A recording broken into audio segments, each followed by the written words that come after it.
আজকে দেখব ফোনপের সাথে কীভাবে ব্যাঙ্ক অ্যাকাউন্ট লিঙ্ক করতে হয়। এর জন্য সবার প্রথমে আমরা ফোনপেটা ওপেন করে নেব।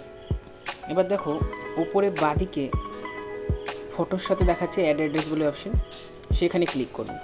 ক্লিক করার পরে নতুন একটা পেজ ওপেন হবে। এখানে দেখো পেমেন্ট মেথড বলে আছে, এখানে যে ব্যাঙ্ক অ্যাকাউন্টগুলো লিঙ্ক আছে সেগুলি দেখাচ্ছে। আমরা একদম শেষের দিকে চলে যাব। এখানে অ্যাড ব্যাঙ্ক বলে একটা অপশন আছে, অ্যাড ব্যাঙ্কে ক্লিক করব। অ্যাড ব্যাঙ্কে ক্লিক করার পরে আমরা যেই ব্যাঙ্কটা অ্যাড করতে চাইছি সেই ব্যাঙ্কটা সিলেক্ট করব। আমার এয়ারটেল পেমেন্ট ব্যাঙ্ক, আমি এয়ারটেল পেমেন্ট ব্যাঙ্ক সিলেক্ট করে নিচ্ছি। এবার একটু লোডিং হবে।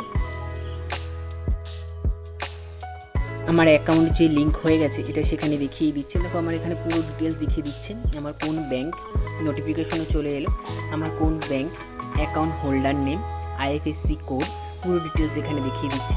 সাথে রিসেট ইউপিআই বলেও একটা অপশন আসছে, এটা অন্য একটা ভিডিওতে দেখিয়ে দেবো।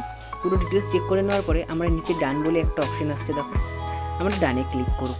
ডানে ক্লিক করার পরে আমাদের নেক্সট পেজে যেতে হবে, তো আমরা প্রথমে ডানে ক্লিক করে নিই। ডানে ক্লিক করে নেওয়ার পরে দেখো আমাদের এবার নতুন যে পোস্টটা ওপেন হলো, এখানে আমাদের ব্যাঙ্ক অ্যাকাউন্টটা লিঙ্ক হয়েছে কিনা সেটা দেখিয়ে দেবো, আমরা সেটা চেক করব। দেখো আমরা লাস্টের দিকে দেখো এয়ারটেল পেমেন্ট ব্যাঙ্ক এখানে লিঙ্ক হয়ে গেছে, অ্যাকাউন্ট ডিটেলস পুরো দেখিয়ে দিচ্ছে। তো চলো দেখা হচ্ছে পরের ভিডিওতে, বাই বাই।